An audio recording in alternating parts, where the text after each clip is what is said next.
podcast. Bring your friends. All right, we're live. We're live. We're here. We're live. We're here with a expert from the Titanic. He's been on 2 different expeditions, and name's Bill Willard. Did I get that right? Yeah, and he's with us, and he's going to talk us about the Titanic and upcoming events about the Titanic too, as well. So, welcome to the show. Appreciate it, guys. It's an honor to be here. Thank you for having me. Oh, thanks for saying yes. So, yeah, normally we're kind of scared when people, with the say knowledge yes right away. Yeah, when they say yes right away, I'm like, listen, we're not putting a gun to your head. Like, you don't have to say yes. We're not that likable. I'm a good old boy. I just like to have fun talking to people. There you go. That's who I am. So, where are you from originally, Mr. Bill? I was born in South Carolina and lived a lot of my life up in North Carolina. Went to college in South Carolina, played a little college football, and then taught down there until I retired. Now I'm back in North Carolina teaching at the university. Oh, nice. Oh, wow. How long have you been teaching there? Well, interesting fact about me is the first day I interviewed for a teaching position was the day the Space Shuttle Challenger blew up. I had All right, you can go ahead and take off. 4 interviews that day and got two job offers. And that was in January, a long time ago. What do you teach? Teach physics. You can take over. I already know. The last time we had a physicist, I had to sit in the corner and just go like this, like just nod his head. Mm-hmm. And Eric is like, the rotation. Mm-hmm. Mm-hmm. Mm-hmm. Mm-hmm. Well, now I can translate it. Doing that for me, I'm going to start laughing now. You know that. Damn it. Now, I did have a question for you. It's pretty obvious, and this always befuddled me because they had to chart out the course they were going to take on the Titanic. Well, hold on. Before we get into that, Mr. Bill, could you explain to people who you are in your area of expertise before we get into that, and then we can get into that? Okay. Because I feel like we always skip that part. Could you please introduce like your area of expertise for the people listening and for the fans? What I am a Titanic historian. I've studied the ship. This will be 48 years. I've been studying and researching it. I have quite a lot of friends who had family that was on the ship. I've participated in 2 expeditions to the wreck site, the latter of which we raised this piece behind me. It's called the Big Piece. It's currently on display at the Luxor in Las Vegas. I've just amassed a tremendous amount of information over the many years. I keep lots of notebooks, and I try to be important in some areas. There's so many more though that have done longer than I have, that are so much more in depth, and they've had a chance to meet more passengers and crew that I have. So by no means am I saying I'm a big fish. I'm a small fish in a very large Titanic pond with a lot of great people. And I want to say I learn a lot from them. So I'm going to give credit where it's due. Is the ones who have walked before me have taught me. And right now I'm getting to the age where I have to pass on some of the things I know to the 20-year-olds and the 17-year-olds so that they can take my place one day. And, they have the same passions. Many of them do. And we have a Titanic conference every year. Sometimes it's in Pigeon Forge, Tennessee. We bring in people that just want to learn about the ship, who just want to meet other Titanic friends. No pressure, no Titanic politics. All we do is just make new friends. Okay. A lot of people keep coming back year after year because they feel like they're a family now. They've met some people and they've really bonded. This year, we're going to do it on August 9th, 10th, and 11th. We're going to celebrate the 25th anniversary of the raising of the Big Piece, which is the most enormous. It's the biggest piece they've ever recovered from the ship. It's the biggest component. And what is that piece? How big is it? What is it? Oh, it's the side of the ship. It's the starboard side. This big right here is about 8 feet. So that'll give you an approximate. Starboard side is what? Right side. Okay, right thank you. Right side. Sorry. C-79 and C-81 were the 2 cabins. No, Okay. so was that Port piece broken left, off? Is that why you starboard guys right. raised that one up, that particular piece up? Is there, say that again, is there a reason? No, was it broken off? Is that why you brought it up, Correct. or did you have to cut Correct. it When the away? ship split in half at the surface, Mhm. this piece came to rest on the bottom of the ocean in the debris field, and it Oh, was okay. unattached at that moment. So it was an appropriate size. It was free laying. It wasn't attached or hooked up. So they were able to hook lift bags through these portholes that you see. There they are, and they were able Oh, to yeah. use it to Can lift you up. can you explain to me what those are? Like, how you guys did that? Could you explain that to me in a little more detail? Okay, to lift something off the ocean like that, at Titanic, what they use is they use Kevlar lift bags. These are look like a big hot water bottle. You know what the shape of a hot water Yeah. bottle. Imagine one that'll hold 5,000 liters of fuel. Ooh. Okay, they fill it with diesel fuel, and that gives 3,000 pounds of lift. So what they'll end up doing is they'll hook anchor chains and all, you know, just junk iron is what it is, to drop them down to the bottom of the ocean, and then they'll attach them to the piece they want to lift. So you've got the junk iron holding them down while you're attaching them, and now when you're ready to lift them up, you cut that iron off of it so it pops up over the piece you want to lift. Now this thing took quite a number of lift bags. It took 7. And so what they did with these 7 lift bags is it began to lift up, and it floated up until the top ones reached the surface. And when they top ones reached the surface, this was, you know, about 200 feet down. They had about 200 to 250 feet of rope holding on to it. So it had you know, the bags were up here like this, and here comes the piece up underneath it. Okay. 200 feet below. What did you use to, like, was there a machine? Was there divers? Like, how did y'all do that? Can't use divers. The tire pressure on your car is around 42 pounds per square inch. Mhm. Kick your tire, you know how solid it is at 42 psi. Mhm. This thing was 2.5 miles beneath the surface. The pressure down there was 6,200 pounds per square inch. Shit. Yeah. Will And blow your what I brain do out. when I'm at schools and I'm teaching and they want to understand what that feels like, I tell them to get a postage stamp, you know, just a regular old generic postage stamp. Mhm. And they peel one off and stick it on the back of their hand. That's approximately a square inch. And then put 2 cars on it. That's about 6,000 pounds. Holy Take shit. another postage stamp, 2 more cars, another postage stamp, 2 more cars. So you can't dive. There's only a handful of vessels that can go down that far. They're called submersibles once you get down to those depths. Submarines can stay 300, 350 feet is their normal, you know, they don't go much farther below that. I think they're spec'd out to be able to, but they very seldom need to. The submersibles that go to Titanic, the Russians have 2. They're called Mir 1 and Mir 2. Alvin belongs to Woods Hole. A new one that's out is called Titan, and it belongs to Ocean Gate. And the Japanese have one that's on the Pacific that goes to targets in the Pacific Ocean and around the Japanese coast. So basically those 4, I forgot Ifremer. Ifremer in France has one called Nautil. It's a yellow submarine. And of course, when we used that one in 1996 and 1998, everybody had to sing the Beatles song.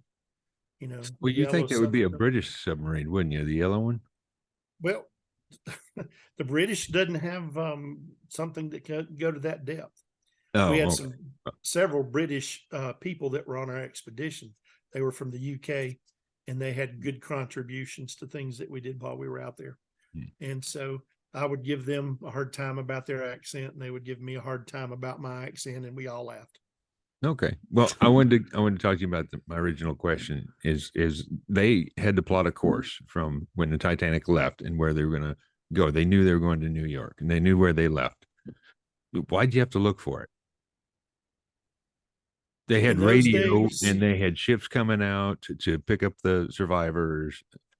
Shouldn't you have known where it was at? they had a general vicinity, but in those days they didn't have GPS like we do today. They had reckoning using a sextant and using star charts Mhm. and things like that. So they had 20 square miles to look in. And, there had been people that had looked. A Texas oil man named Jack Grimm had several expeditions out there. And supposedly the UK had the HMS Hecate, Hecate. They were out looking for something, and they spotted a blip on their sonar that is believed to have been Titanic, but they didn't go down and investigate it or do anything with it. The only way that the Americans found it, Bob Ballard was actually doing a project for the Navy. He was looking for the USS Thresher and the USS Scorpion, two subs that had gone down near the Grand Banks. And so we're looking for the Titanic. The U.S. Navy involvement should have said, why is the Navy trying to find the Titanic? That's interesting. Yeah, that's a good Yeah. question, actually. And so it has been revealed that that's what they were technically doing. And on the last day of their expedition, pretty much in 1985, they ran across some debris they coming along, and all of a sudden they find some debris. And before you know it, they find a boiler. And the boiler now is like 18 or 20 feet tall. So we're not talking about something small. It was an enormous piece, and it was one of Titanic's boilers. And they were able to pinpoint the location and mark it, the exact coordinates, so that when they came back out the next year, they went straight to it. Why was the Navy looking for it? What was the reasoning? They were looking for the subs. It was sub. in the general area. So let's look. No, for both they found at it the by same accident. time. No. Again, I understand that. Why were they looking for those subs? What was the reason for looking for the subs? At those times they were classified, so they were probably nuclear and or Okay. something like that. And they didn't want anybody else to find, nuclear capabilities or anything. So this brings me Enough to about my, that to talk about it, but that's why they were out there. okay. Yeah. So this brings me to my first question is 40 years is a long time to study something. But I think we can all agree. Like, clearly there's a passion and a drive behind it. Like, what is it? Like, what has made you want to stick with this? How has your curiosity not, like, hey man, I got underwear that I've had for like 10 years and I'm already like, oh God, I'm tired of seeing you. Like, how have you maintained that level of excitement for so long? It is not an everyday thing. There are times when I have to put it to the side and do real life. Every birthday, every Christmas, I would get Titanic themed presents. That would be wonderful. If a new book came out that I've had a particular fancy to read, I would order that. I've got a very immense library, massive library of Titanic books. I've got a 3,000 piece memorabilia collection. Now, no one is allowed to own artifacts from Titanic. That's court mandated. Why is that?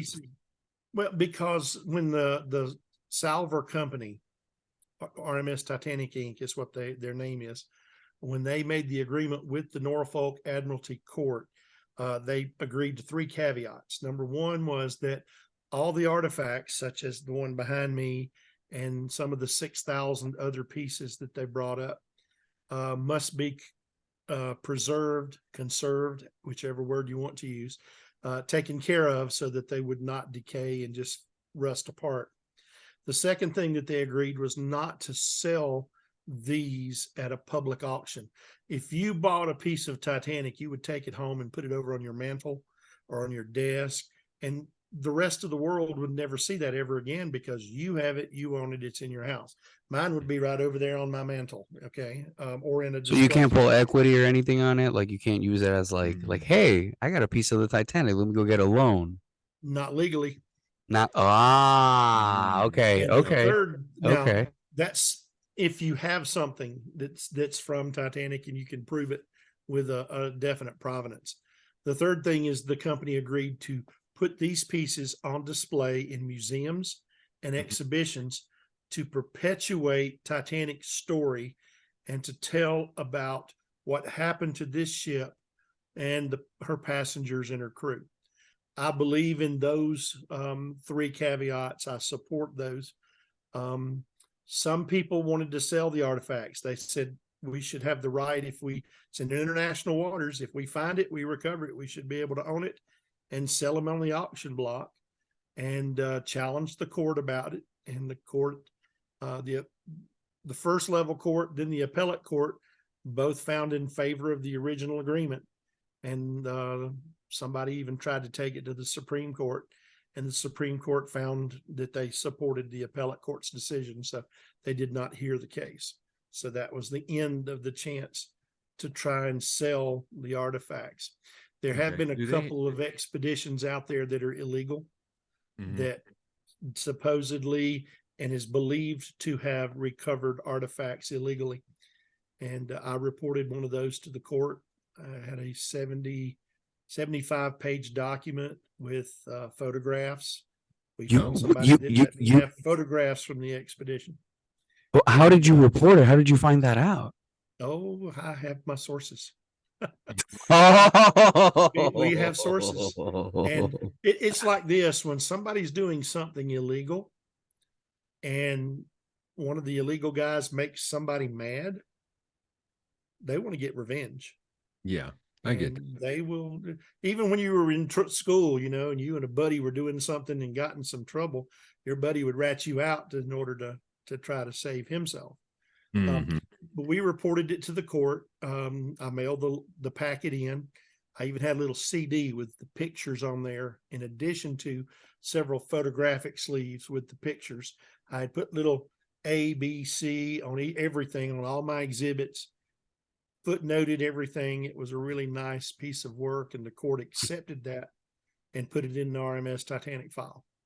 Oh, holy shit. Now, and I had one of the big attorneys who have been involved with a lot of the Titanic cases tell me that he had read that, and he said, that was a pretty nice piece of work. He said, you know, if you were an attorney, I'd have you on my team. So I was real happy about that. Not that I wanted to be an attorney, but just the praise that it was a good job of researching. Oh, yeah, of course. Yeah. The BBC sent a person, well, let's see, the London Times called me up when they heard about it. And I don't know who called the London Times. I was going to call the London Times. Yeah. And they wanted to print a story about it. And they didn't, a lot of this stuff sounds suspicious, that I told them. And they said, can you send us a copy of those documents? And they gave me their next, FedEx overnight package number. So we got it there the next day. It was like $78 to next day to London at their dime. I mean, I was happy to do it. And they called me up a day or two later and said their lawyer had looked at everything, and he said everything you said he was checking off as he was going down, everything that you had evidence for. So they did a huge 2-page, the television newspaper 2-page article about all of this. And then the BBC got involved and sent a team over to the house down in South Carolina. And they interviewed me, and they found some other things there. And it was really good. The London Times reporter went to the house of one of the people who was listed there. He looked him up and found him where he lived. And he had his little microphone on, and he goes up and asks him questions. And I'm not going to talk to you. And he says, well, you don't want to tell us about the expedition you went on to recover artifacts illegally? We didn't recover any illegally. That was perfectly legal what we did. He just admitted to doing it. And he kept talking, he kept baiting him, and the man kept saying more and more. And he was there about 15 minutes with the man saying, I'm not going to talk to you. And he's already sitting here just spilling everything out. So, I'm not going to talk to you, but we were definitely there. I was there. Bill was there. We had some beers. Yeah. It wasn't illegal. What do you got, Eric? You had a question. Yeah. Because they have a bunch of Titanic displays. I see one in Branson, one in Tennessee, and over the place. Do you have anything to do with that, or do they have any actual artifacts in these museums? There's even one that even travels. They have a traveling Titanic thing that they do. I can't remember what its schedule is, but I've seen that online. People who own the Branson and Pigeon Forge attractions are friends of mine. The wife particularly is a wonderful lady and supports our conferences. We go over to her museum when people, we'll go over and spend the day at her museum. And then she'll have a big dinner for us, which is, wonderful. We have a good partnership, let's say that. So she does not have artifacts from the bottom of the ocean, but she has quite a bit of historical memorabilia that is real, that is, it's not fake things, it's actual items that have been she's got clothing that people wore off of the ship. She's got things like got that. a lot of information of people who survived and people who died, because that's one of the things you do when you go in there. You get a ticket and you get a name, and in that name they'll tell you if that at the end they'll tell you if they there it is right there. Could you show that up, sir? Oh, there it is. Yeah. Hold on, let me change camera angles here. There you go, Bill. Oh, yeah. Yep. So, Bill, question on that. What is when you say memorabilia, what is the difference between memorabilia and what would you define as memorabilia? Memorabilia is authentic pieces from the period that had something to do with Titanic, but it wasn't recovered off the bottom of the ocean. Okay. For example, they may have one of the survivors was 9-year-old Frankie Goldsmith. And I know his son, Frank, who lives down in Florida. Frank is a wonderful, wonderful man. He's in his mid to late 80s, but I love Frank like a brother almost. He's that good of a man. He's always comes to our conferences. He's going to be in August at Las Vegas, and we'll hopefully get him to tell his story there about what his father and his grandmother told him about sinking on the Titanic, about the ship. They have several items that young Frankie Goldsmith, when he became an adult, had donated to the Titanic Historical Society, or at least let them borrow some items. And those items are on display as belonging to Titanic survivor Frankie Goldsmith.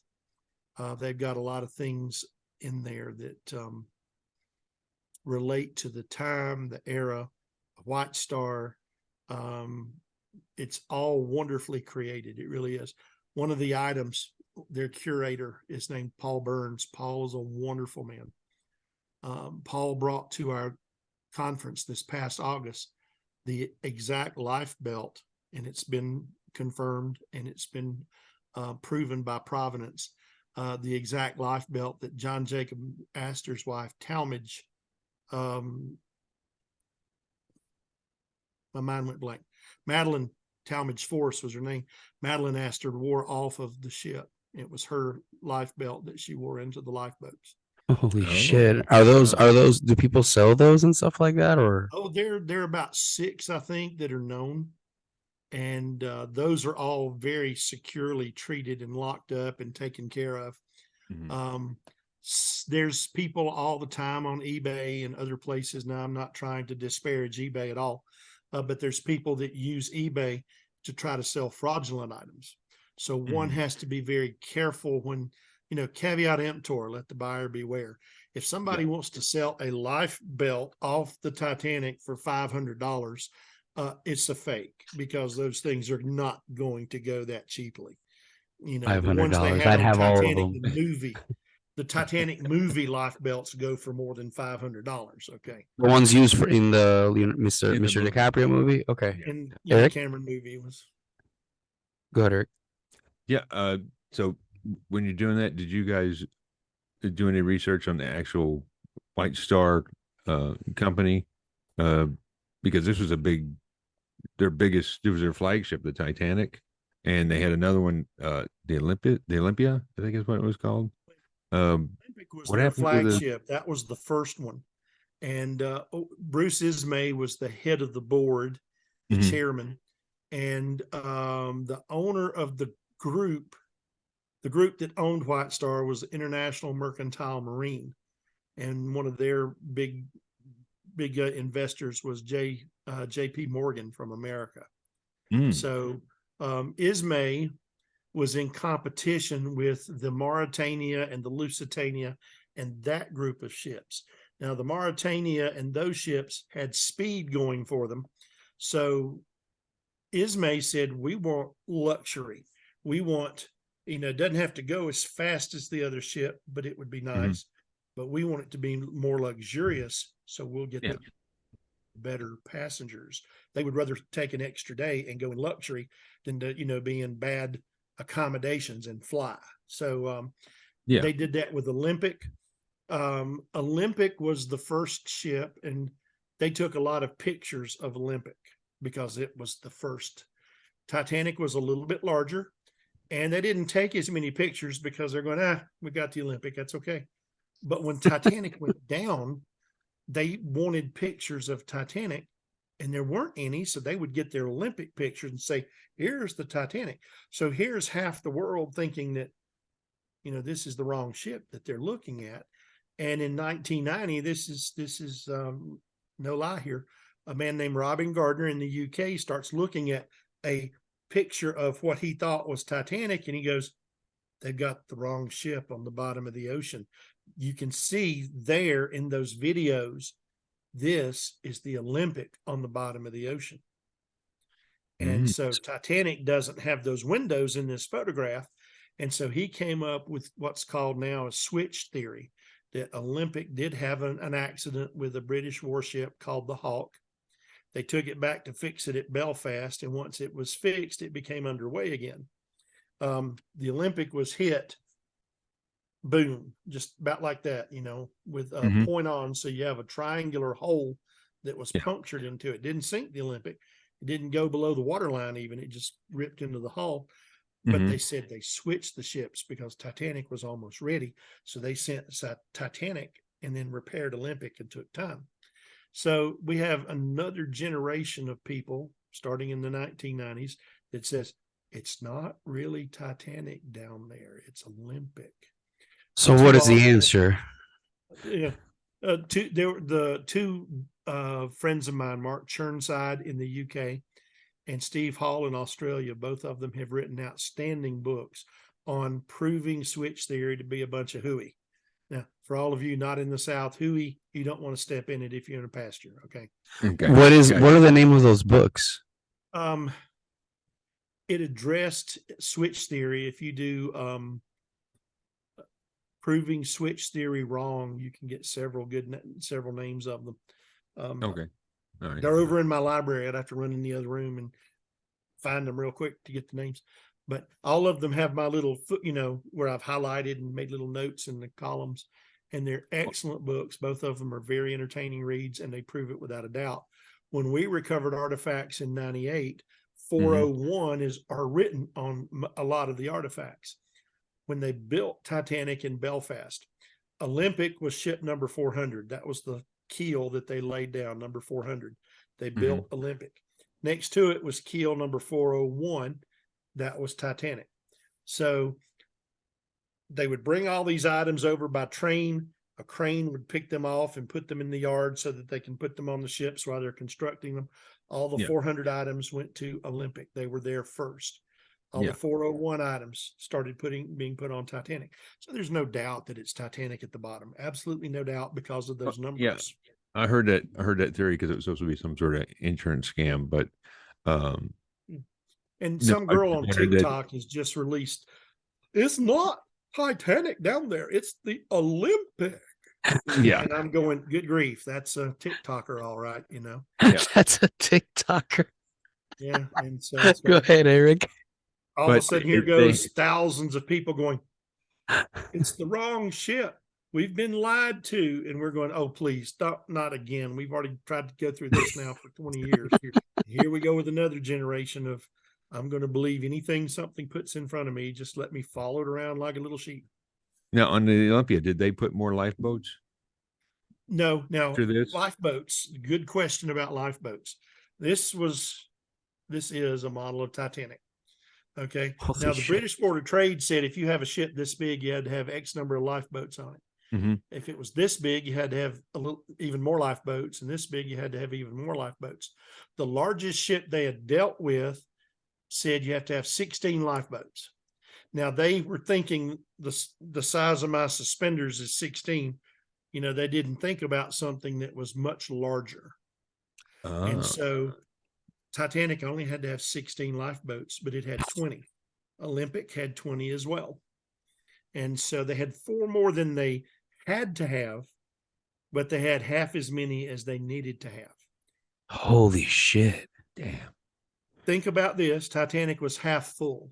If it had been completely full of passengers, add another 700 to 800 victims to the numbers. How many people were on there when it sank? 2,208. Holy 712 shit. survived. Yeah, almost 3,000 people could go on that ship. How many people can you fit in a lifeboat at a time, Eric? I don't know the specs on those particular lifeboats, but I think it was 70. 64 were for most 64. of the Titanics, and then some of the larger ones, and some of them were even going off half filled because people didn't want to get into them. So that was the boat thing was just basically a miscalculation because they never had something that big. They had never gone back and changed the size requirements. Now, after the sinking, when the Carpathia arrived in America, the Senate did a congressional, inquiry right away into the sinking of the Titanic. It was led by a senator from Michigan named William Alden Smith. Now, Senator Smith did a very thorough job of investigating. Now, one of my favorite questions is when he had one of the officers that survived. Lightoller and Lowe were 2 of the best, most vocal that I liked. But he had one of them on the stand and he said, "What is an iceberg made of?" And the answer was ice, I suppose, sir. Okay, that was an actual honest to goodness question that was asked. But after this inquiry where they talked to so many people, they had several strong conclusions. First of all, people didn't know what to do. Signs were all in English. And so you had, 23 different countries represented. People didn't have an idea of what those signs said. Sounds like they needed a translator there, huh? Yeah. They needed a translator. They didn't know what the signs said. They didn't know what the officers were saying. They just followed the crowds. So there was several types of legislation that were passed very shortly after this sinking. One was that every ship that touched American soil, no matter how big, how new, how fresh, would have enough lifeboats on it for every passenger and crew member on board. So it had to have at least a space for everyone. And so some of the ships had to go back and refit extra lifeboats. The Olympic, for example, had to put a second row of lifeboats beside the ones they already had in place. How much of a bitch is that, Eric? Wow. How much of a bitch is that? Because that's probably a lot of seamen that had to go do that. A lot of bosuns made that had to go do that, right? Yeah, Well, they took that back if to you just have them couldn't set the installed. boat on there, you had to actually cradle it because you have to worry about weather. If you're in rough seas, you can't have the lifeboats falling off the boat. So that standard hasn't changed No. since. So that's still what's taught in the Navy and all this other shit. Yes. Then Yeah. okay, Another Mr. thing Bill. that came from it. Let me tell you this though. Mhm. Have you ever been on a cruise? No, I'm smarter than that. I don't trust If you the ever go on ocean. a cruise, the first thing you do before you sail away is you go to what's called a muster drill. You report to your lifeboat station. They'll check your name off. They'll tell you to report here in case of the order to abandon ship or to man the lifeboats. Report to your muster station. They put you in a lifeboat. They sit you down in the water. Everybody has to go through a muster drill on the ship. They don't pull out until everybody does the muster drill. Did you ever in school have to go sit in a hallway and put a book over your head because of a tornado drill? Yeah. Okay. If you ever did that or you ever did a fire drill, that is from legislation based on the idea of knowing what to do in the event of an emergency, which is from Titanic. So all those things are directly related. Yeah. I've done enough fire drills on the boat. I can do them in my sleep now. So you know, if you're Navy, you know what I'm talking about. All those. I know exactly what you're talking about. Yeah. So my question to you, Mr. Bill, is tell me about the inside, because I find I have a hard time especially when I have someone as knowledgeable as you, I have a hard time going online and seeing these alleged pictures of what the inside of the Titanic looks like. How massive was this ship and how beautiful was this ship? If you could describe that for us. It was approximately 3 football fields long. It was, it had this brand new substance that was on all of the staircases that you could go up in the grand staircase area. And this substance was the brand new state of the art, top of the line in those days. It was called linoleum. Okay. Talking about this staircase. No, the floor. That's it. The grand staircase. There you go. Yeah. So The linoleum before floor before up you there move was on, so before you move on, I have to ask this because this is a question I personally have, and I hate to interrupt you, but I have to know how closely accurate is the staircase in the movie compared to the one in real life? extremely close. It was designed to be pretty much identical. James Cameron did something with his movie is he employed some of the very well-known historians and artists. Ken Marshall was one of the artists who has done a lot of the work and on paintings and research on, everything like the grand staircase. And he was there to give technical experience. Don Lynch was one of the historians that gave passenger and crew and just operational ship information to them. And between the two of them, they did a really good job of helping Cameron make sure that everything looked right. They went to great detail. Cameron went to the carpet company that made the original carpet for Titanic and had to make that for his movie.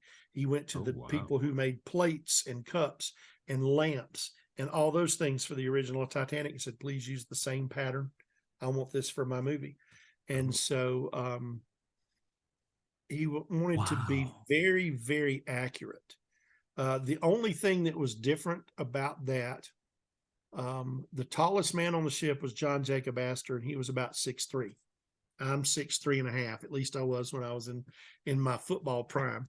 So, old age, you do two things. You start settling this way, and it all goes this way. Okay, short and wide, deep and wide. But 6'3" was John Jacob Astor, and he made his ship a little bit smaller to make his actors stand out a little bit more. The person he got to play John Jacob Astor was Eric Braeden. I think he's Victor on The Young and the Restless. If I'm wrong, soap opera people, please do not.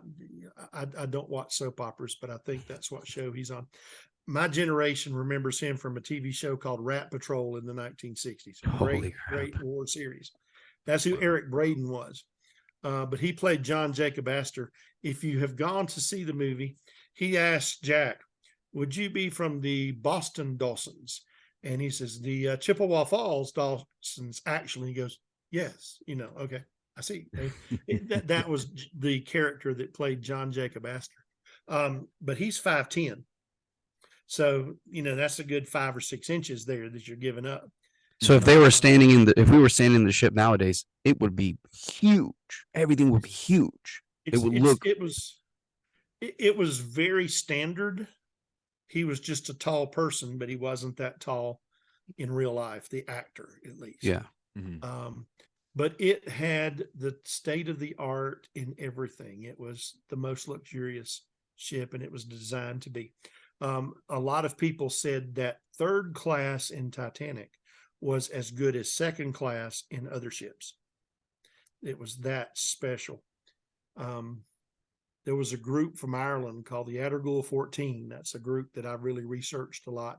I've been over there. I've seen them. I've met their family members in today's age.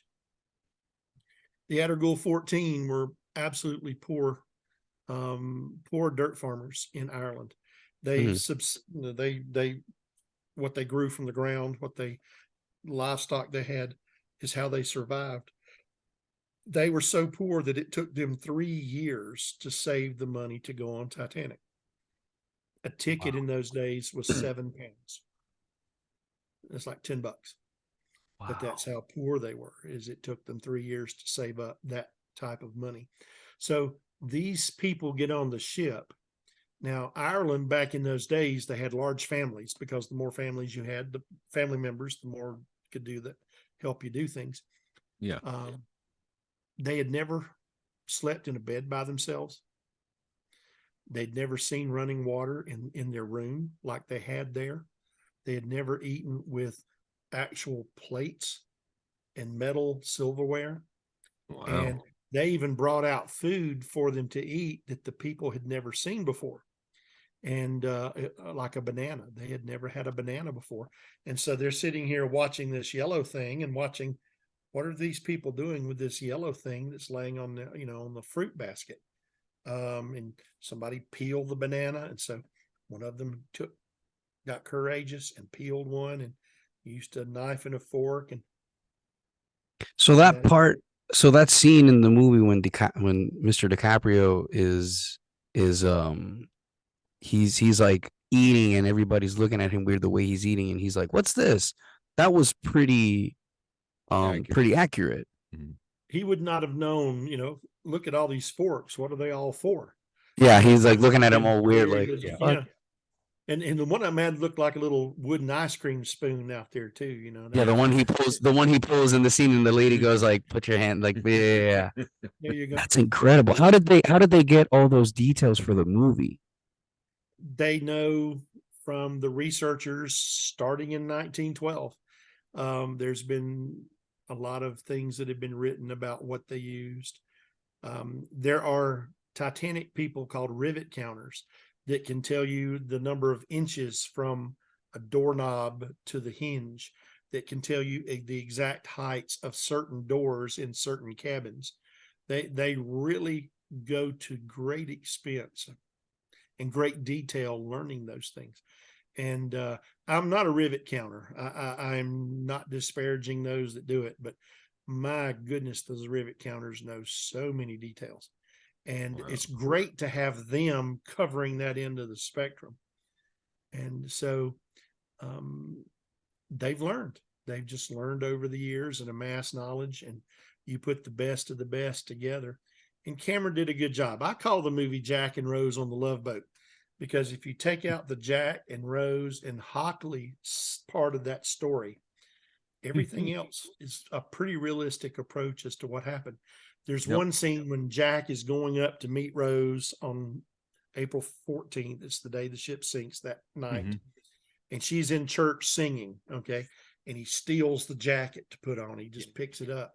And there's a kid out there spinning a top on the deck. That is from an actual photograph taken by Father Francis Brown.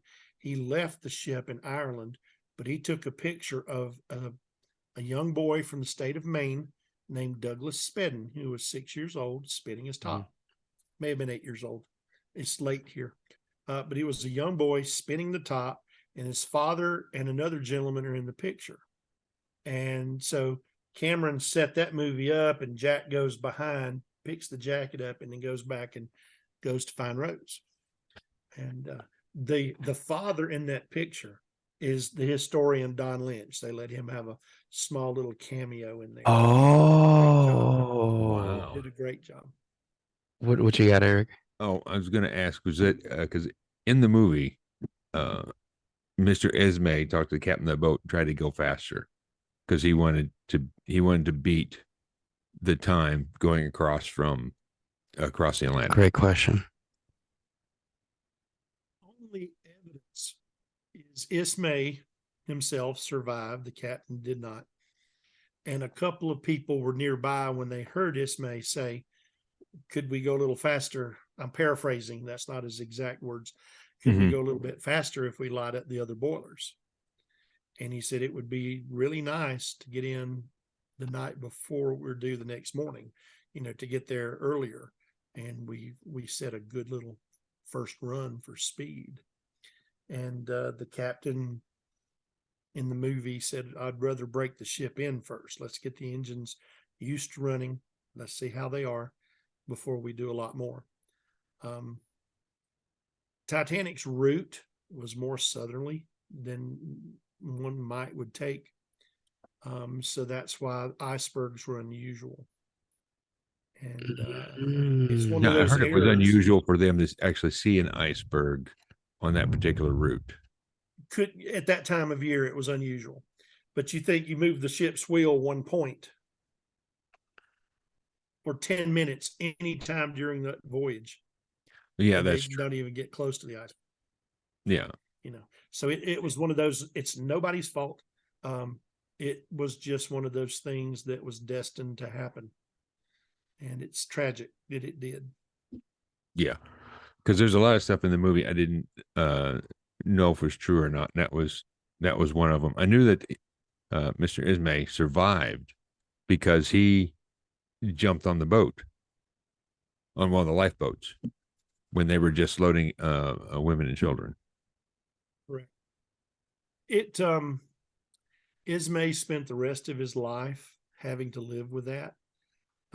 People were upset with him. They said that you survived while women and children in your care did not. And that was tough to live down. He is vilified by some. Others say, but there was nobody else on deck. If he didn't get in the empty boat as it was getting ready to be lowered, he would have been another fatality. He would have been another casualty. So there was nobody else. So he figured he'd step in. And it's not like he took someone else's place that was standing there. The deck was empty around him. Okay. All right. There's a new book out by Clifford Ismay, who is a distant cousin, but he's still a related. Clifford Ismay wrote one about J. Bruce Ismay, and it goes into that discussion. Is he a coward? Supposedly there's a story that there was a horse in a horse race later on after Titanic sinking, and this horse won the race, and the officials disqualified it because it was owned by a J or an Ismay, and they believed it to be the Titanic survivor Ismay, so they disqualified the horse when actually it wasn't. It was a family member. But oh, wow. And the reason for disqualifying him, the only real reason, was because it was Ismay's horse, and they thought, this was a coward's horse. We're not going to let it win this race. We shouldn't have let it enter. How did it even get in the race? So there were some people that were very upset with him. And it's whether you pick him as a villain or as someone who was in the wrong place at the wrong time. The rest of his life was haunted every day by that act, by what he did. Yeah, he paid because a dear price for it. Because he was a designer, right? He was the general manager of the company. The designer was Oh, Thomas Andrews. Oh, okay. Yeah, I got those backwards. Okay. Andrews was the man that was at the clock near the end. He reached up, and somebody running through stopped to see him, and they actually saw Andrews standing there. And he opened up the clock, and he adjusted the time, and he closed the clock, and he just stood there. And they aren't you going to try to save yourself, Mr. Andrews? And Andrews just looked at him and didn't even answer. So this fella kept going. He had to get out on the deck and try to save himself. So that's pretty truthful then, that scene on the movie. I think that's the scene in the movie when he adjusts the clock and he very, very goes true. down with the ship. Wow. Why do you think, what was his reasoning? Just he wanted to go down with his masterpiece, or? That people on his masterpiece were not going to survive, so he didn't feel that he should try. Oh, okay. So it's more sort of like he would be the last man out type. Yeah. Yeah. He knew there were not enough lifeboats. He had tried to, he wanted some extra ones in there, but they didn't think they needed any more. They thought it was fine. And so it was an overwhelming guilt, is my opinion, that I didn't build it good enough. I can see how that would haunt him, and he would just prefer to. I can see that. I could absolutely understand that. Well, the design was actually pretty good in 1912. Yes. What was the purpose of making the ship? Like, what was the idea behind let's make this ship the Titanic? Like, what was it? They wanted to recruit the rich passenger traffic from Europe to America and back. And Eric's right. What he did was he Andrews built watertight compartments Mm-hmm. all the way down through his ship, or a large number of watertight compartments. And the theory behind that, he's a Navy man. He knows what a bulkhead is. You hit in one spot, you fill up that spot, but the water doesn't pour into the other parts of the ship, so the ship can still stay afloat. Andrews said, well, what if it hits right on the middle wall and it fills up 2 compartments? The ship still could stay afloat. Mathematically, you could fill up the first 4 compartments and it would be riding low in the water. I'm trying to get it on the edge of the camera right there. Mm-hmm. It would be riding low in the water, but it would still be afloat. But the hole, it wasn't really a hole. All this iceberg did is it's coming along and it just brushes the side like this. Just scrapes the side, and it takes the top of the rivets off so that the hull plates that are overlapping do something like this, so the water's spraying in. If you take the entire amount of water coming in the first 5 compartments, it equaled a hole that was about the size of your refrigerator door, which is very small. If that hole would have been in 1 compartment or 2 compartments, Titanic would have made it to Halifax. Everybody would have been saved. They could have fixed the ship, give it a few weeks, that's back on its way again. But because it was in the first, if these first 4 had flooded, it still could do it, but not the first 5. So the water, now Navy knows these bulkheads go all the way the entire length of the ship. They go all the way up. And that was the lesson they learned from Titanic. Titanic's only went a few floors above the waterline. So, but what happened is, as the ship went down by the bow, the water poured over like into an ice cube tray. And then it kept pouring into the next one, into the next one, into the next one, until the ship went down. So was that a design flaw, or that was I'm sorry, really, that you explained that when it hit the iceberg, was that just coincidence that it hit that spot, or how did that? Okay, go ahead. It was total coincidence. What happened is, up in the Crow's Nest, Frederick Fleet and Reginald Lee were up there. It was a flat. The Crow's Nest is what again? The Crow's Nest is the little part on the mast that they have a lookout up there. Okay, gotcha. Okay. Up here, the Crow's Nest would be about right there. Okay. So that they could look and see what's coming. They also had a mast back here, but it would be about right there. And it was like, it helps you look forward. Mm-hmm. But one of the things that they relied on was the water breaking up on things. You splash, you see a wave at the beach, it's a white cap. You see the white on it. And in the middle of the night, they relied on seeing that white when it splashed against something. But when you have a flat calm, which is totally unusual for the North Atlantic, anybody that's ever been out in the North Atlantic in an odd month, you're bobbing up and down like a cork with a fish on it, the other end of it. And so they did not see the iceberg right away. It was very dark, of course, at 11:37. And when they finally noticed it, they rang the bell that was up on the mast, and they said, iceberg right ahead. So the first thing you try to do is turn left to avoid it. Hard to starboard is what they turned the rudder, so the ship would turn to port. And so, the quartermaster Hitchens is just as fast as his arms would go.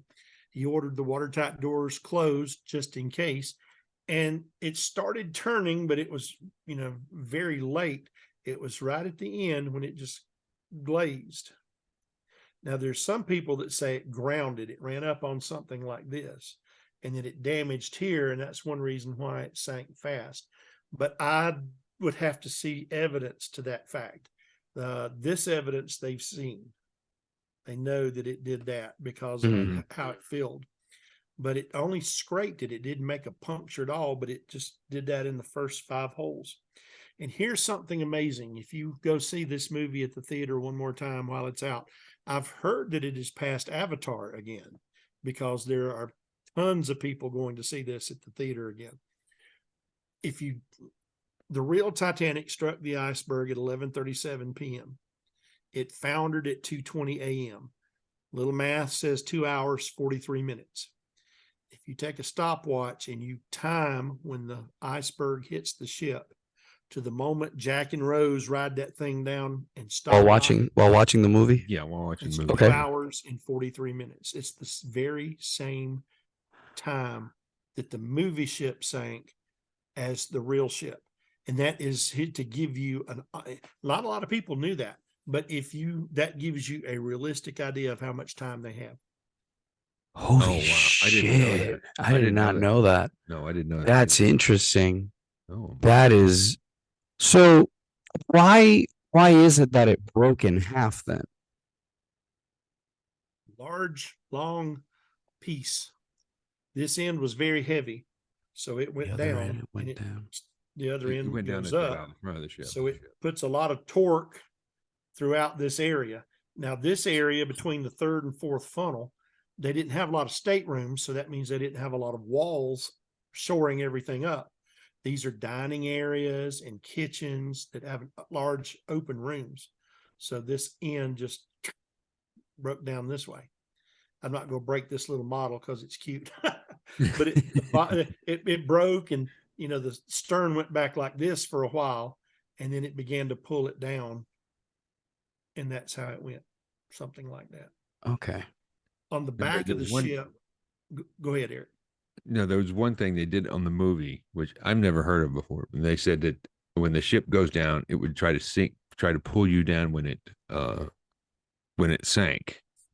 And I heard different stories that people were on the back of the ship, on the stern of the ship, and as it sank, they just let go and it didn't pull them under. So the chief baker, Charles Joffin, was on the back of the ship, but Joffin had a little bit of scotch, but he had found his way up to the back. Now, Cameron had someone portray that in the movie. Liam Toohey was the actor who played the baker. And you can see when Jack and Rose are there, you got this man in his white outfit, and he looks terrified. And he actually had a line. He took a drink out of his flask, and he said something like, "Hell of a night, huh, miss," or something like that. But they cut the words out because they needed those seconds, I guess. But the baker did a great acting job. Liam Toohey did. So anyway, on the back of this ship, the real Charles Joffin rode it down. And in his testimony, he stepped off into the water, and it was so calm that he did not get his hair wet. That is his testimony. Interesting. Why would it pull you down? See, I don't know that it would do that, because once it hit there, it was already full of water. There was no air left in. That's what I'm saying. Yeah, if there was air, I could understand how. Yeah, water. Okay. No, I was just wondering about that. A large object moving through a fluid, the fluid will kick back up, but it will create a small vacuum behind it. It's like a drag force. People in car racing, there's a drag force behind it. Yeah. And Physics. they'll get in that little vacuum area. And so it's the same thing anytime it goes through a fluid, that they expected it to do that.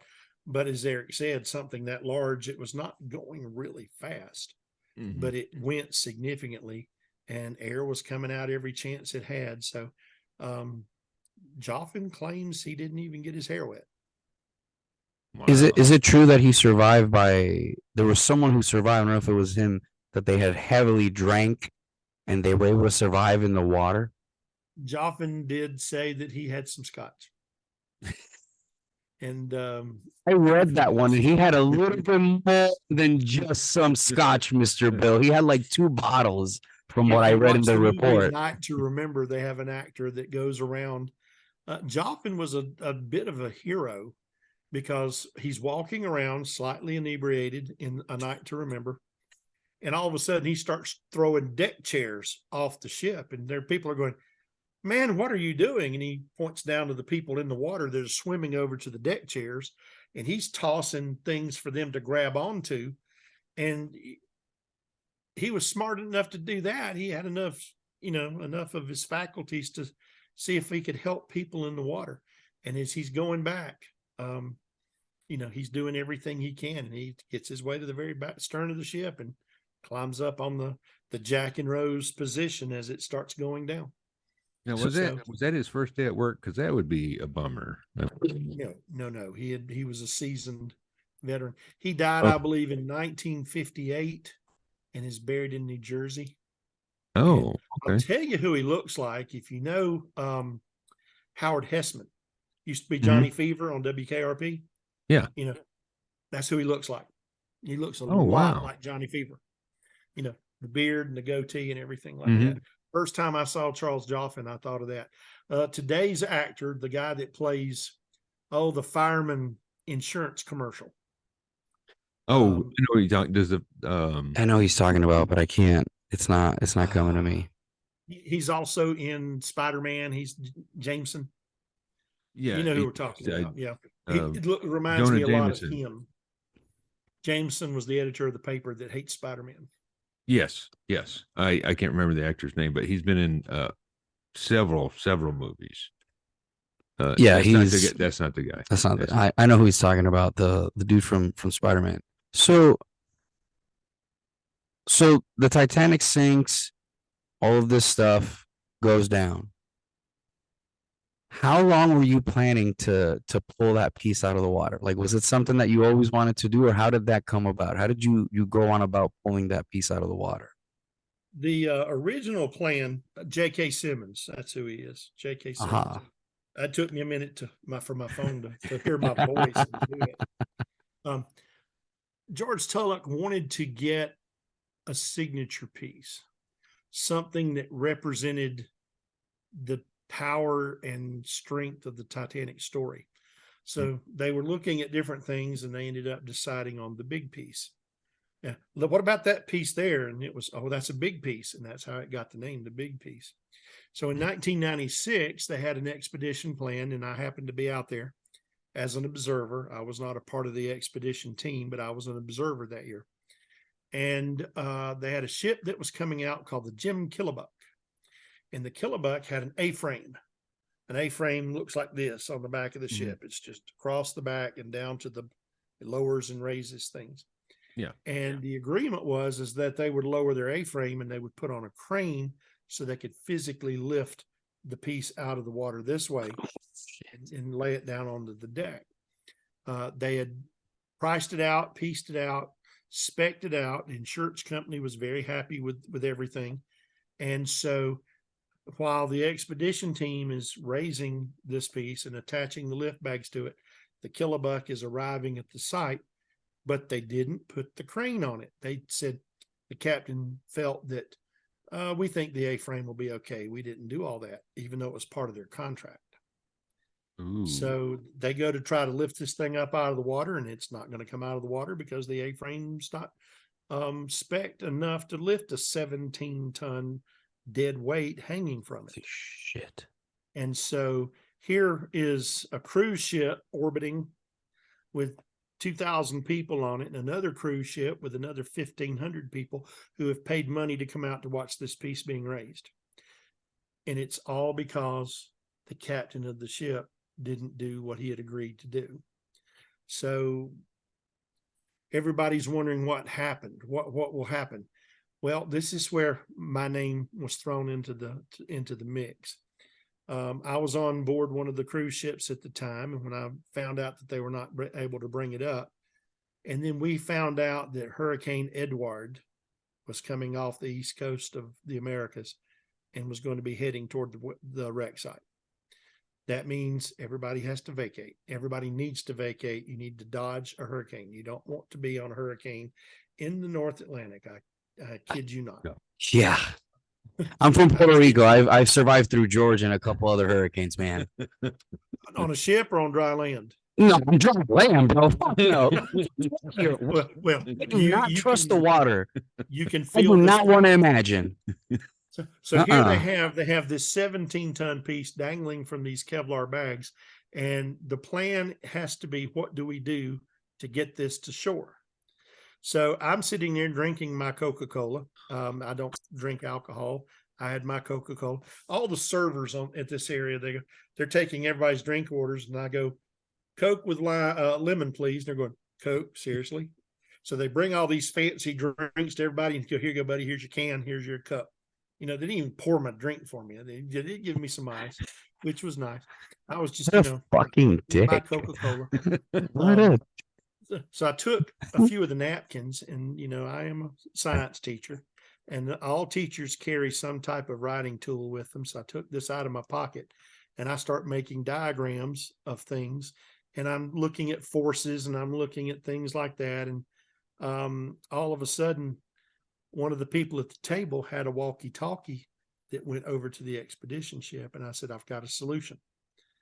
And he goes, you do? And I said, yes. And I drew it up very nice for him. And he said, now tell me in English what this means. So I started going through the diagrams, and I said, this is how they can save the big piece. And I said, it can be in Boston. When the ships arrive in Boston, it can do this. And he's going, holy cow. He actually said another word, but I'll say cow for the sake of any young listeners that are in the audience. And he gets on his walkie-talkie and he says, I've got a physics person over here, a physicist, and he's over here he's got an idea on how to save the big piece. So they took it over there. They look at my solution, and the owner of the Killibuck, the captain of the Killibuck, either could use a plan of his own or my idea. And of course, he chose his own idea. And when the storm hit, one thing that you do not want, here is this boat, and here is this 20-ton object hanging from it, 17 tons, and it's doing like this. Yeah. Now, Because of the ocean. Yeah. Oh yeah. because the ocean and the swells from the storm, and eventually this is going to happen. Mm-hmm. Okay. Because this thing was getting pretty tipsy. And so they had to release the rope and let the big piece fall back down. How pissed were you? Be honest with me. How pissed were you when that happened? Because if it was me, I'd cuss that fucking dude out. Oh yeah. I was disappointed, but I tried. I gave it my best shot, and a lot of people were upset because they did not get to see what they came out there to see. Oh. That was a lot of flack, but George Tulloch was a man of integrity. Instead of throwing the other guy under the bus, he just said it was bad equipment. The ropes broke, things like that. He would not tell their fault. They didn't put the crane up like they were supposed to, or we have this thing this way now. So, he didn't want to do that. So that shows you. Now in my book, it tells the true story because the number 2 man, P.H. Nargelet, said it's time to tell the truth about this. Tell the truth. Here's what the truth is. And would have telling the truth at that point made the insurance company get pissed off at them or something? Like, was it really didn't cost anybody anything insurance wise because nothing sank except for a piece that's been on the bottom of the ocean for 80 some years. Yeah. So the first thing he started doing is saying, we'll get it in 98 when we go back out there. They had transponders on it so they could identify it and locate where it is very quickly. You send out a ping, it pings back. So you're able to, by echolocation, to find out very quickly where it's at. Mm-hmm. Science. First American science. There you go. He's back there doing like this. Did you notice that, Eric? He's back I noticed there doing that. just like Did this. notice. I told Damn you, it. I'm laughing for doing that. Yeah. So when you said the physics thing, I was gonna ask you. I was like, when you explained to them how to get it out, if you could explain that. But I was like sitting here, like, I don't think I want to fucking ask that question. But could you explain to me what you told them in lame terms, like how to get it out? what my proposal is don't bring it up. What they need to do is reattach it back to the lift bags. So you've got this piece floating, still attached to 21,000 pounds of support. So this thing is going to do like this. It's not going to sink those lift bags. It's going to ride the hurricane. Mm-hmm. Meanwhile, they're able to get another ship to come out with the proper crane. It's 90 miles from Halifax is about the distance. It'd take 20 knots, 7-8 hours to get there, maybe 9 hours. Crank the engines, get them warmed up, get them there. They're there within 9 hours. You would have it there. Exactly. As soon as the storm passes, hook it up, lift it up, 9 hours back, and then you take it by train all the way down to Boston. And okay. The risk on the ship was zero because it's not attached to the ship. Yeah. This puppy's got transponders on it, so it drifts half a mile away. You still know where it's at, so you find Yeah. it immediately the next. Okay. Okay, that Yeah, that science made sense to me. That that to makes me more was sense. sort of like simple common sense. The first American exhibition of the artifacts was at the Nauticos Museum in Norfolk, Virginia. They had it there so they could invite the judges to come down. And it was a very nice exhibit. Nauticos is a wonderful little museum. Since that day, they've added the battleship Wisconsin, which is a beautiful vessel. And they're taking a lot of pride in showing that vessel off. And so at I've been there Nauticos, I several walked in. times. It's, you know what I'm talking about, how nice Yep. it is. Very That's nice right there. museum. So, So, well, I gotta long ask. story short is I go in and the number 2 guy was PH Nargile. He points, he goes, I remember you. And we start talking and I asked some questions and he said, by the way, we sent your plan to Pierre Valdy, who is the project specialist at Ifremer. Mhm. And Pierre Valdy has invented devices to help recover things off the bottom of the ocean. And Pierre loves your idea. He said, brilliant. This man is smart. And I'm going, Thanks. you know, It's not like I have a fucking yeah, my degree's in physics, but fuck me. Yeah, thank you. He said, had they used this idea, it would have worked. And he was very complimentary. And to me, that was a great honor when you have somebody of that magnitude in the game Oh yeah. giving me a praise. So I took that very, very humbly. So I asked PH, I said, now you've got the Robin ROV. Why do you not go down in these individual staterooms? To me, that's where the real treasures are. And I don't mean treasures as in let's auction them off. But if you go in third class, every third class passenger has a suitcase or a valise that contains everything that they own. It contains their valuable things in their lifetime, and it's sitting in their stateroom still. You go in. So none of that has been removed then? None of that's been removed. It's still in those rooms. Why? You go into Albert and Sylvia Caldwell's cabin. Now, one of their family members talks at our conference, and she said, Uncle Al is what she calls him. Al was the son of Albert and Sylvia, but Albert Caldwell left $100 in gold in his dresser. $100 in 1912 gold, pure gold, $100 gold pieces would be worth, she claims, around $30,000 in today's money. It would be worth probably triple that because it was coins that have been on the Titanic and were recovered from the Titanic. That's in his stateroom. Arthur Pushin from Canada. Arthur Pushin's story is incredible. Arthur had a tin box that was full of $300,000 worth of stocks and bonds and other commodity type notes in his dresser. And when the ship began to sink and he puts his jacket on, he sees that tin. And instead of taking that with him, he reaches over and grabs 2 or 3 oranges and puts them in his pocket. And they ask him in one of the inquiries, why did you take your oranges instead of your valuables? And he said, well, quite honestly, sir, the oranges seemed to be more important at the time.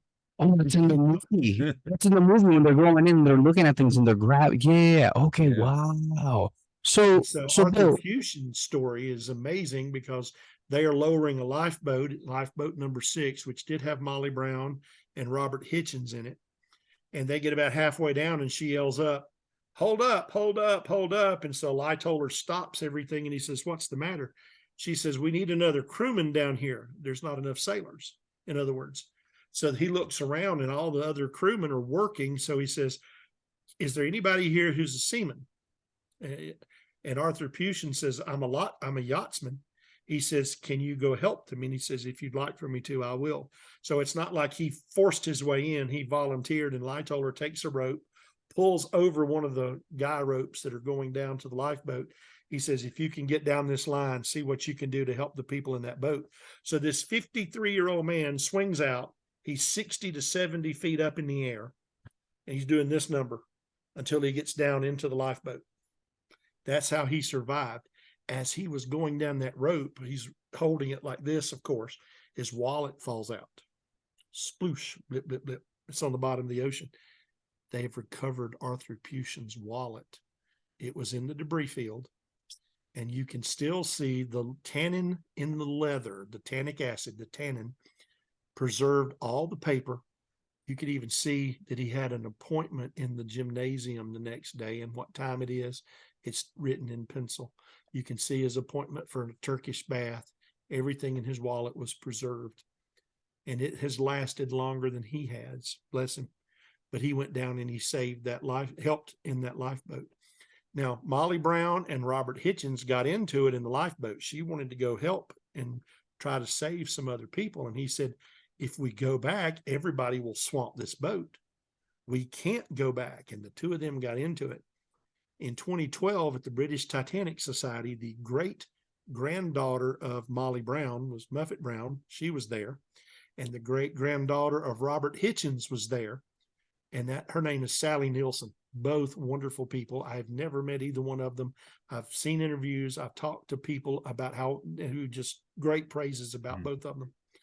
The two of those little sneaky things went into a room and came up with this little plan. And so one of them stands up to talk about what happened in Lifeboat 6. And the other one stands up and says, now, wait a minute. And the two of them start going at each other just like their two ancestors had. And all of a sudden, everybody's going, we can't, they're getting ready to fight. And all of a sudden, both of them broke out and started laughing. They couldn't keep it up any longer. They had pulled the chain. They had, totally pranked everybody in there. And when they started laughing and they said, we planned this, did we fool you? And everybody's standing ovation. That was beautiful. And the only sad part about that story is they didn't get that on video that I'm aware of. That was such a beautiful idea for them to do. Oh, man. But they sort of recreated their great grandparents' argument, and it was special. So in the long run, Bill, how did you end up pulling that piece in the long run at the end when you went back? How did that happen? When we went back in 98? The way I got involved at that point was when we were at that Nauticos Museum. The big piece. Thank you. Yep. And I talked about a small, why don't you go in the staterooms? Their ROV called Robin, it's French, cost $1.5 million. Now, this was in 1996 dollars. And he said, we don't want to go in and get it tangled. And I said, if I could make a small ROV that's expendable, that works, will you let me use it? Can we do this? Submersible. Oh, okay. Thank you. Remotely operated vehicle is what ROV stands for. And so camera system with little thrusters to help you power around and do things. Okay. So he said, do you do this? And I said, well, I'm a physicist. And he said, well, let's see what we can, let's do it. So we exchanged cards. I spent a couple of months doing some solid physics research.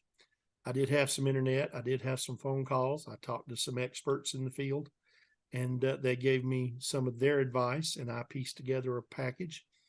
And I sent George Tullock a letter, and it was about 3.5 pages long. And I said, it's a win-win for you if you accept this proposal, because if it works, you use it, you can get some of the most incredible footage from inside the ship that's ever been seen. If it doesn't work, you don't have to use it, and I'm the one that falls flat on my backside, and it's no dime out of your pocket. And he thought that was such an incredible proposal. And so the plan was that we'd take T-Rex out. T-Rex was my ROV, the Titanic Remote Explorer. That's what T-Rex stands for. And in 98, it would work. We'd test it, make sure it would work. In 2000, we'd go back and reconnoiter and go and I had a huge dive map of targets, primary, secondary, and even tertiary targets. And these were historical based on the rooms different passengers were in. And I had listed what items that we would want to look for in each room. And he's just sitting there going, you mean business, don't you? And I said, well, you don't do anything halfway if you want to do it right. If you're going to have one chance at the brass ring, you take your whole game there. And he thought that was nice. And what we would do then is hook up a manipulator, a Python manipulator arm. He said, can you hook this to your ROV? And I said, if I can make it from scratch, I can hook a manipulator to it. We can definitely work on something there. And so that's how I got to be a part of this. So the first part of 1998, they brought out a real super vehicle from France, the Abbé Supporter. It had a wonderful crane system on the back of it. And lo and behold, we brought the big piece came back up. And when they hooked the crane to it and they began to lift it out of the water,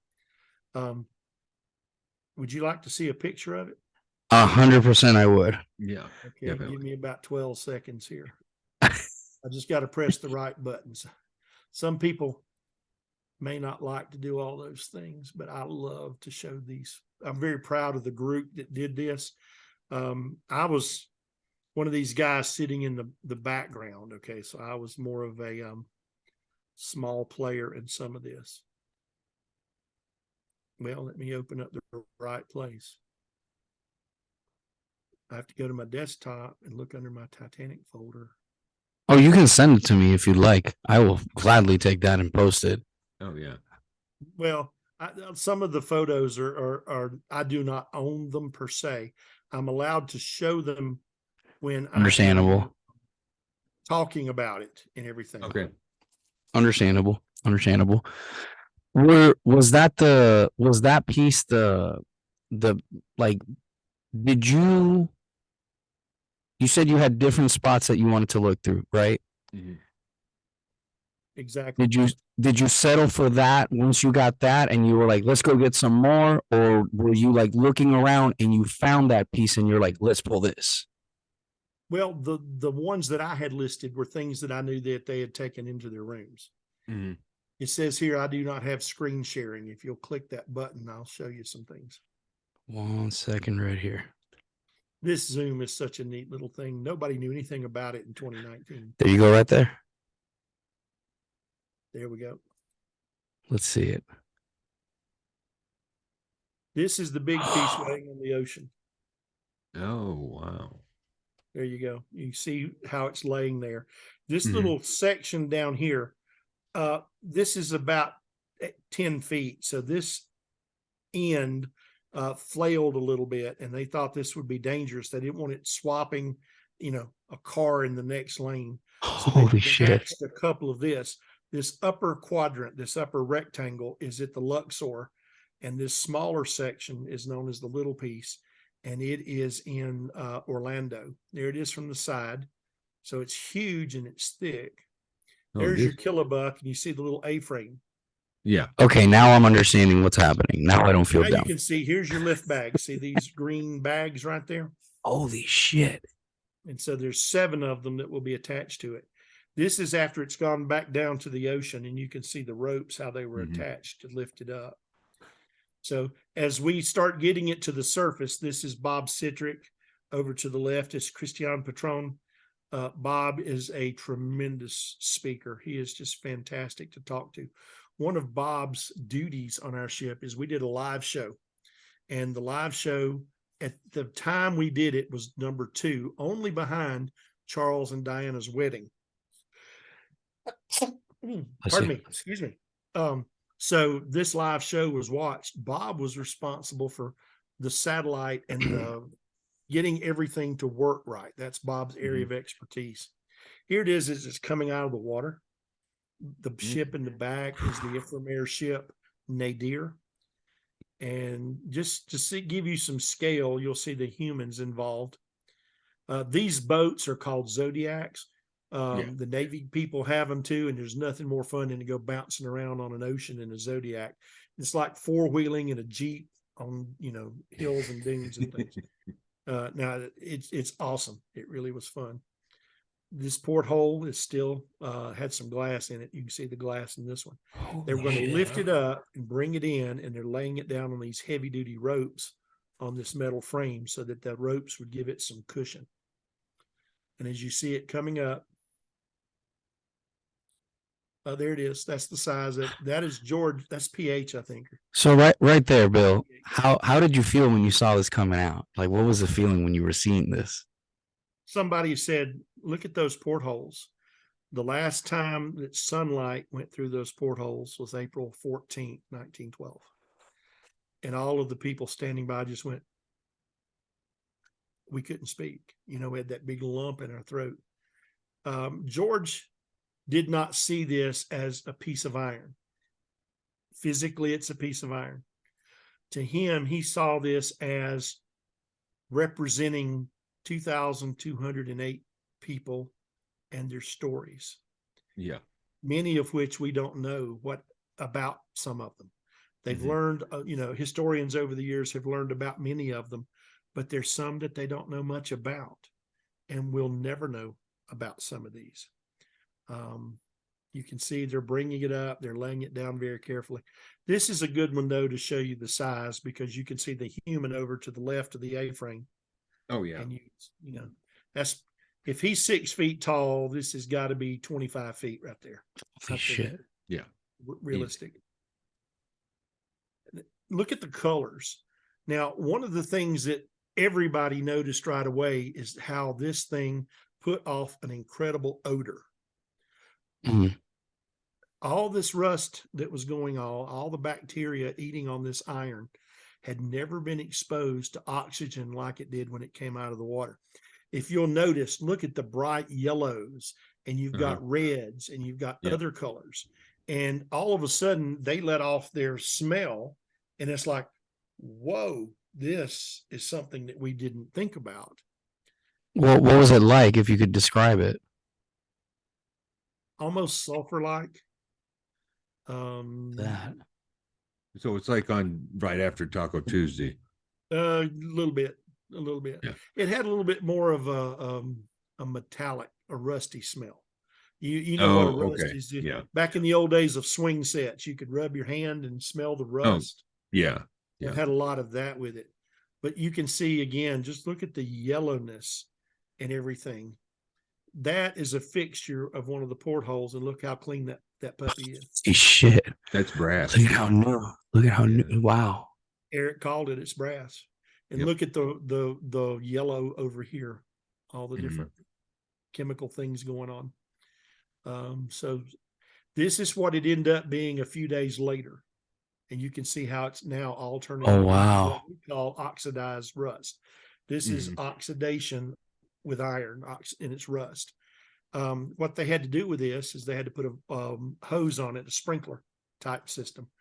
And they had to keep that on it because if it dried out, it would become brittle because of the salt content in it. This had to go quite a few months. Salt water on it? That's all they had at that time. They didn't have DI water, deionized, distilled type water. So they just kept water on it. Now, what they would do later is lay it into a large tank, like a swimming pool, like an indoor swimming pool. And then you pour in this distilled water, this deionized water type, and it would soak, and the heavy salt water would go down toward the bottom, and they would run it out periodically and put more fresh water in. And they kept doing this for months until they got the salt crystals out of the iron. Now, once they did that, now the conservator was Joe Simbrat up in the Boston area. He was from somewhere up in that area. I've communicated with Joe recently about our conference. He's going to be there, and he's going to talk about this procedure that he used here. This is the back side of it. This is the interior. This would be attached to what would be the walls of the cabins. Okay, so this is what they hooked all these iron plates to, these ribs. And each of the ribs had a number, and each of the iron plates had a number, and they knew where they were going to go, and they knew how many rivets they needed based on calculated stress. And that's some severe naval architecture right there, knowing how to build a ship. Oh, definitely. Once they got the salt out, then what they went to do is to treat it. We recovered this as well. This is a D-deck door that came off, and that's what the D-deck door looked like. And this is the outside. Look at the glass. Looks like anything you've ever seen on the ship, Eric. I see your mouth open. No, this is older technology. Okay. We've updated the doors since then. So okay. There you see the more of the brass, how you open those. There's the little piece in Orlando. You can see it's on display there. A human in there for reference. And that's what the big piece, that's the back of the big piece in Las Vegas. How long did it take to get it like that? After they treated it, they have covered it with a sealant so that moisture try, it hopefully won't get to it, and it can stay like this for a long time. They will need to take it eventually to have it treated again, just to make sure. And they'll probably have to do it, but they don't know how many. They've only had it done once that I know of in the 25 years. So it may be due, another dunk in the treatment booth. Now they don't need to take the salt out of it again, but all they would do is just seal it so something couldn't get in. Mhm. There's the back of it. Wow. Oops. There we go. And George said, this is not a trophy. This is more of, when you're looking at this, you're looking at Frank Goldsmith, you're looking at Arthur Puchin, you're looking at Frederick Fleet, you're looking at the captain, you're looking at something that represents a page out of history, because 2 hours and 43 minutes changed history for 2,000 people, 200 people. And that's what this piece represents. One of the things that I do when I go in museums like this, and I went in August, they wanted me to sign copies of my book on the anniversary date. And I would go into where the big piece was, and I would just sit there for a while, and I would watch people come in. And I've seen men that are my age. There is some dirt out there older than me, but not much. I'm approaching 2 billion seconds old, 2 billion seconds in a couple of years. 61. But I would sit there and see people my age, men, just boohoo, just the tears coming down their face, because they understand what this story means. They understand that it's more than just, oh, that's cool, let's go see what's next. Let's go watch Blue Man Group. They're across the way. I've seen teenagers just stop and just their jaws and they want, kind of like how we are right now, just watching the pictures, and we're just watching it on a Zoom call, man. Yeah. There's so much that we still don't know. 6,000 pieces have been recovered. Now, some of them aren't worth exhibiting because they were in very bad shape. And then there's some magnificent pieces. They have suitcases, and they open the suitcases and they find different things.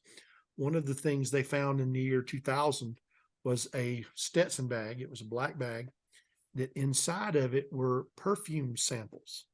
The bag belonged to a man named Adolf, Adolphe, Saalfeld, Saalfeld. Adolf Saalfeld was a parfumier. That's the fancy way of saying perfume worker. Okay. He had designed some scents, or was carrying scents to make some perfumes in America. I wonder what that would be worth today. Oh, they're incredible. One of the vials broke because the bag bumped something, and they said as soon as it sat down on the deck, everybody smelled it. And they said that's been on the bottom of the ocean, since 1912. It was 88 years at that time. And so they have those on display at the different museums. And so those are the types of things that are down there. Somebody asked me the other day, what have they recovered? About half the stuff they can recover. And I said, oh, they haven't recovered 1% of the things that they can recover. Bill, I got to ask you, That's a huge ship. So when we're talking about you were talking earlier about how there's a lot of black market with the Titanic pieces. Can you elaborate on what you meant by that? There are a lot of fraudulent items out there. One person was selling, for example, Lusitania, pieces of ammunition that he claimed were recovered from the Lusitania. And it's a type of ammunition that wasn't built and made until 1921. Lucy went down 6 years before that. So it was fraudulent items, and people saw, this is from the Lusitania, and I can own ammunition off of Lusitania for that much. I'm going to buy it.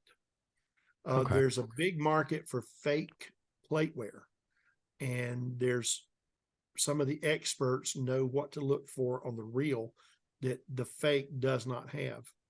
And they will try to warn people, this is fake, this is fake. Well, how do you know? You didn't recover this. And, you know, you've got the skeptics, and they'll say, it's your money, but it's a worthless piece. It's a replica, and it's worth about $30 as a replica. Oh no, it's a real piece. I just believe this person. And so there's a lot of that kind of things that are going on. There are, if somebody did recover illegally, I don't want to, you know, be sued. So I'm going to say, if someone recovered illegally, they could sell items for millions. You know, the group that wanted to sell artifacts wanted to start the bidding on a Titanic anchor at $15 million. This is 2000, 25 years ago. Starting So due to inflation, that'd be $1 billion. Oh, well, 20. The artifact collection one time was estimated to be about $289 million. Jesus. And that's What why would that be in today's? What would that be in today's? With inflation and everything? Like, what would that be? Oh, wow. That was 20 years ago. So it would probably be 350 to 360. At least double that. 100%. You had something you want to ask? You had some. No, I was going to tell you, I need to go to the bathroom. So. Oh, no, go ahead. We're almost done. Bill, so before we let you go, thank you so much for doing this. 2 questions. Number one, if you could go back and you had all the time in the world, what would you pull? What would I recover? What would you recover? Yeah, what would you recover? I assume this question hasn't been asked to you very often. If I had all the time in the world, what would be one of my items? In 2018, I found out through Ancestry that I had a cousin on the ship. And I would want to go to her stateroom and bring up her items. And I would want to see what she was carrying. Constance Willard was a first-class passenger. Her line of the family made their money in railroading through Ohio in that area. And Daniel Willard was a big railman, and he made lots of money. My branch of the Willards went down south, and we were going to get land. And then we had this little skirmish called the Civil War, which, you know, poor farmers tend to lose their land if they don't have a lot of money, and poor farmers lost a lot of land. So my family ended up being a lot of mill workers, and I was brought up in a mill village. And okay. Yeah. Good people, but you don't have a lot of money to play with. Okay. That's you work your way through life, and you work hard. So I would want to do that. Constance did not marry. She did not have any children, and she was entombed. She was cremated and entombed in, I believe, Riverside, California. But in 1964, her brother brought her to a burial plot that he owned in Minnesota. She is buried there in an unmarked grave on their plot. And I called the cemetery right before COVID. And of course, COVID shut the world down for a while. So I recently contacted them back before Christmas and told them who I was. And I said, I am a cousin of Constance Willard. She's in an unmarked grave. And what I would like to do is to put a plaque over her cremains, that has simple, her name, her dates, RMS Titanic survivor, something simple. Okay. And he goes, okay. She was a survivor of Titanic. And I said, absolutely. And he had 2 more also in the cemetery that were related to the Pillsburys. You know, the Pillsbury Doughboy, woohoo. Yeah. And so he said, give me 2 or 3 days. I need to look up some legal stuff since you don't technically own that cemetery plot. And he gets back in touch with me, and he said, we found out that her brother owned it. Her brother died in 1968 or 1969. He's buried there, and they've got a beautiful little headstone and monument. And he said, technically, if the owner of that site, which would be one of this man's grandchildren or great-grandchildren, objected to your, your little monument that you want to put in. It's just a little flat metal plaque that you lay on the ground. And if they objected to it, we'd have to move it. He said, but nobody's been here in 30 years. They're not going to care. If they come out to see their great grandfather, they're going to say, oh, there's a new plaque. What does it say? Wow, that's cool. He said, I would recommend, if you want to do it, we will do it. We will help you do it. But understand that could happen at one time. He said, but it's not gaudy. It's not tacky. It's very respectful. And he said, who's going to object to that? So we're going to be doing that as a project this summer, as we're going to be putting a memorial marker on her grave. And my family will be invited out there since we are related to her. That's beautiful. That is nice. Bill, where can everybody find you if they want to get a hold of you? And where can everybody find your book? The best place to start, I have a website, voyagesexplorertitanic.com. All one word, voyagesexplorertitanic.com. On there, it talks about the Titanic conference. It talks about the book, which is called Our Story. It talks about presentations. I've done over 500 school presentations and civic groups and things like that. You can tell I get shy in front of a crowd. I don't have much to say. And it also talks about another project that I've been a part of that I engineered myself, called Project Name Them All. You mentioned before going out and recovering the bodies. They enlisted several ships to go out and recover the bodies. And of course, the bodies were drifting with the current over the time. So it was not at the same location where they sank. And they only were able to get about 350, a little bit more than that. Some of them were so badly decomposed and things like that, that they buried them at sea. They tried to identify as many as they could. When they brought those bodies back to Halifax, they were able to say to the rich, on the people whose families were rich, we have your family member here, and they would train them to Canada or down to America, like like John Jacob Astor. He was recovered. A lot of the poorer people, which were the crew and third class mostly, their families couldn't afford to ship them back to the UK.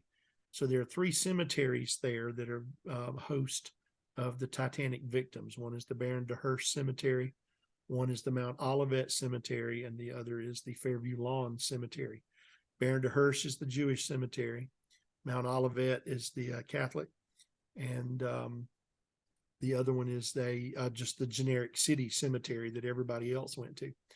The city of Halifax and those other 2 cemetery owners have done an incredible job maintaining those graves and taking care of the Titanic victims. Their job has just been exemplary of what they've done. But there are 42 of them that are not named. They're still listed as unknown. They have descriptions of those bodies, which came from the undertaker that was on board the recovery ship, that he would write down as many details as he could as a means to help try to identify people. And so we assembled an international team that, if they would allow us, we would go down, extract a small sample for DNA, and using today's DNA technology, which is immense. Oh, you could find them. Yeah, you We can find identify like that, who they were. like that. So we call it Project Name Them All, because we believe we would be able to identify all of them with the genealogical records that they have today. So many people are researching and going back, and this is only a little over 100 years worth of genealogy. We have talked to, now, of the 1,496 victims, they've identified some and buried some at sea and buried some in these graves. There's still a little over 1,100 that were not identified, that were not found and identified. And if you look at some of the records, unnamed, if recovered, it would be what it says. They don't know if they were recovered or not, but no one has been named and identified. We've touched 243 of those victims' families. And every one of them says, use my DNA, tell me what I need to do. if they'll say yes, I will be glad to be a part of this project. Some have Nice. even offered us money to help with the project, but we don't want to take money. We don't want to seem that we're going around trying to raise money to do a project. Yeah. So we've never taken a dime. Been offered quite a bit, but we haven't taken any. And what it would do is it would give these Titanic victims the only thing that we can give them in 2023, and that's their name. We Yeah. can give them a chance for their current family to come over and lay a rose or a carnation or something on their grave. And it would give those family members a chance to touch the grave, touch the headstone, touch the marker. We'd put their name marker in there as well. Frank Goldsmith lost his grandfather. And he said, I'm going to go, even if you don't identify Frank John Goldsmith, because I'm going to touch somebody else's headstone in case they don't have family members that can come do it. He said, I'm going to do it. Giving me chills, Bill. Bill, thank you so much for doing this. Yes, We'd love thank to you. have you. Stick around. Bill Willard, everybody. Thank you so much. It is a great honor. Thank you guys for having me, and check out that website. The book is called Our Story, celebrating the 20th anniversary of the 1998 Titanic expedition. And it's a pretty special book. It All right. Well, thanks brags on again. a We lot do of people appreciate that it. did a great job. Bill, thank you so much. Stick around, brother. Take care.